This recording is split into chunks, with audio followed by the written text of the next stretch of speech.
This was a comment left on one of my videos about unschooling my 4 kids, who are now ages 21 down to 13. Yellow House asked, how can all 4 of your kids need the same thing? I have 2 that are day and night. One would be a great unschooler and one needed a formal education. I can't imagine 4 needing the same thing. First off, Yellow House, I encourage you to go watch my other videos on unschooling because I explain a lot of this there. But all 4 of my kids are very different people. The reason that they are able to have diverse educational experiences that meet their needs are because we unschool. I think you must be a little bit confused about what unschooling is because it is tailoring your child's education to their needs and their personality.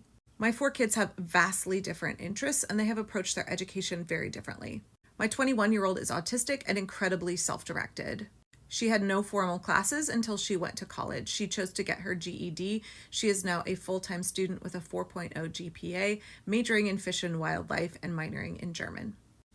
My second child has wanted to be a lawyer since she was 7 or 8 years old, and she asked us to find her classes on the law, and so we sent her to Kid Lawyer Camp. She joined a homeschool program here in Portland called Village Home, where she took classes on Supreme Court case history, current events, and she joined the mock trial team where she's been the captain for 2 years. Her team was state champions a couple of years ago and went to nationals. They consistently place top 4 in the state. She's in her senior year but is taking college classes full-time. She also works part-time for a nonprofit doing legal advocacy for our homeless neighbors in Portland.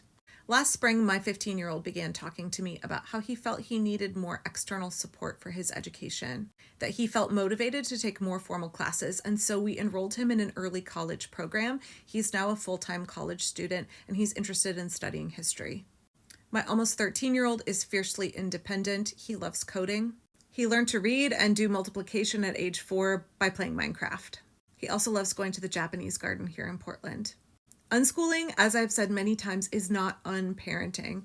It is tuning into what your kids need, how they learn best, and supporting them in that way. It is centering the education on the child rather than on a set curriculum. Had we done a more formal curriculum or sent my kids to public school, they would not have been able to develop their passions and interests so deeply. And I think if we had done that in homeschooling, it would have resulted in a lot of butting heads and a lot of frustration on my part and their part. Unschooling is a philosophy in which we support our children in being self-directed learners, in chasing their own passions. Unschooling is the opposite of one size fits all. It says, how can we tailor your education to fit your needs and your interests? It says, how can we, the parents, support you in your educational journey wherever that leads you? I hope that explanation was helpful. Thanks for your comment.